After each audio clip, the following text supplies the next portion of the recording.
दोस्तों, आज की इस वीडियो में मैं आपके लिए लेकर आई हूँ भोलेनाथ की एक बहुत सुंदर कहानी। इस वीडियो को शुरू करने से पहले आप सभी से अनुरोध है कि वीडियो को लाइक करके कमेंट बॉक्स में जय भोलेनाथ जरूर लिखिएगा। पौराणिक कथा के अनुसार बहुत समय पहले की बात है। एक गांव में पति पत्नी रहते थे। उनके साथ उनका एक बेटा भी था। वे लोग बहुत ज्यादा आर्थिक रूप से संपन्न नहीं थे, लेकिन जितना भी मिलता था वे उसी में गुजारा करते थे और बहुत खुश रहते थे। पति पत्नी दोनों मिलकर भोलेनाथ की पूजा किया करते थे। वैसे तो दोनों पति पत्नी मिलकर हर दिन ही भोलेनाथ का ध्यान करते थे, पूजा पाठ करते थे, लेकिन सावन के महीने में दोनों पति पत्नी रोज नियम से शिवलिंग पर एक लोटा जल जरूर चढ़ाया करते थे। एक दिन पति अपनी पत्नी से कहने लगा, इस गांव में मुझे मजदूरी करके ज्यादा अच्छे पैसे नहीं मिल पाते हैं, जिसकी वजह से हमें बहुत तंगियों का सामना करना पड़ता है।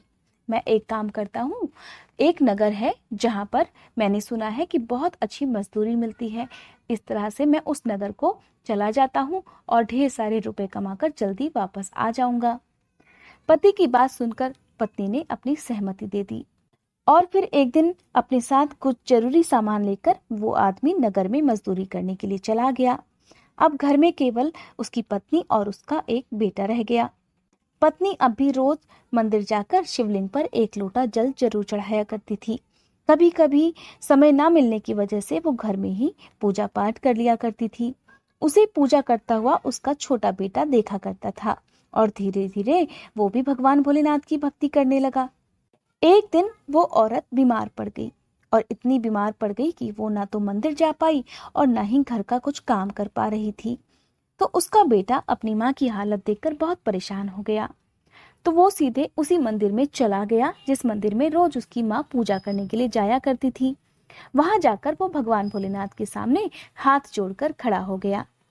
तब शिवजी ने देखा कि एक बालक मंदिर में उनकी पूजा कर रहा है। वो देख रहे थे कि बालक तो अभी बहुत छोटा है और वो मेरा ध्यान भी लगा रहा है। इतने छोटे बालक को भला क्या परेशानी हो सकती है। वैसे तो भोलेनाथ सब कुछ जानते थे, लेकिन उनका मन उस छोटे बालक से बात करने का हो रहा था। इसलिए भोलेनाथ अपना वेश बदलकर उसके पास चले गए। वो मंदिर के कोने में चुपचाप जाकर खड़े हो गए। उन्होंने देखा कि वो बालक तो अभी भी अपनी आंखें बंद करके मन ही मन कुछ मांग रहा था। थोड़ी देर के बाद उस बालक ने पीछे मुड़कर जब देखा तो उसने देखा कि उसके पीछे एक साधु महाराज खड़े हुए हैं। बालक ने साधु महाराज को प्रणाम किया तो साधु महाराज कहने लगे कि बालक, क्या बात है, तुम मुझे बुला रहे थे? तो वो बालक कहने लगा कि मैंने तो आपको नहीं बुलाया, मैं तो शिव जी को बुला रहा था, लेकिन वो तो अभी तक आए नहीं है। ये सुनकर साधु महाराज कहने लगे कि मुझे बताओ तुम्हें क्या परेशानी है। तो वो बालक कहने लगा कि मेरी माँ की तबीयत बहुत ज्यादा खराब है, वो ठीक ही नहीं हो पा रही है, सुबह से उठी तक नहीं है। मैं तो भोलेनाथ से कह रहा था कि मेरी माँ को जल्दी ठीक कर दो, लेकिन वो तो मेरे सामने ही नहीं आ रहे हैं। मैंने सुना है कि उनकी भक्ति जो भी करता है और उनसे जो कुछ भी मांगता है वो उसे तुरंत पूरा कर देते हैं।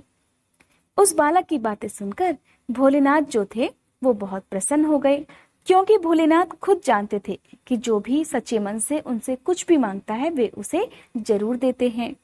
तो बालक की ये बात सुनकर वे बालक से कहने लगे कि बेटा, तुम्हें घर जाना चाहिए, तुम्हारी माँ तो ठीक हो गई है। ये सुनकर वो बालक बहुत खुश हो गया, कहने लगा कि शिवजी ने मेरी माँ को ठीक कर दिया है। ऐसा कहकर वो बालक अपने घर चला गया। जब वो अपने घर पहुंचा तो उसने देखा कि उसकी माँ तो बिल्कुल स्वस्थ हो गई हैं और वो घर के काम कर रही थी।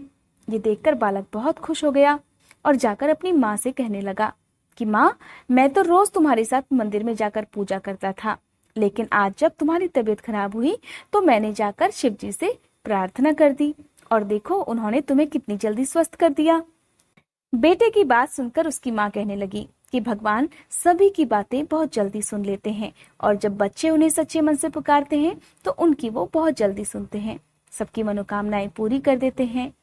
मेरी तबीयत खराब थी और तुमने मेरी तबीयत सही होने के लिए मांगा, तो देखो उन्होंने मुझे जल्दी स्वस्थ कर दिया। माँ की बात सुनकर वो बच्चा कहने लगा कि माँ, अब से मैं रोज शिव जी की पूजा करूंगा। और ये सुनकर उसकी माँ बहुत खुश हो गई। अब दोनों माँ बेटे मिलकर भगवान भोलेनाथ की पूजा करने लगे और भोलेनाथ की कृपा से उसका पति भी नगर से ढेर सारे रुपए कमाकर वापस लौट आया। इस प्रकार वे तीनों सुखपूर्वक रहने लगे। दोस्तों, सावन के महीने में केवल 1 लोटा जल चढ़ाकर भी भोलेनाथ को बड़ी आसानी से प्रसन्न किया जा सकता है। कहा जाता है कि अगर आप पूरे साल भर भोलेनाथ की पूजा ना कर पाए तो सावन के किसी भी एक दिन अगर आपने 1 लोटा जल भी चढ़ा दिया तो भोलेनाथ उससे ही प्रसन्न हो जाते हैं। तो दोस्तों, आज की ये वीडियो आपको कैसी लगी मुझे कमेंट बॉक्स में जरूर बताइएगा और मेरे चैनल को सब्सक्राइब करना बिल्कुल मत भूलिएगा।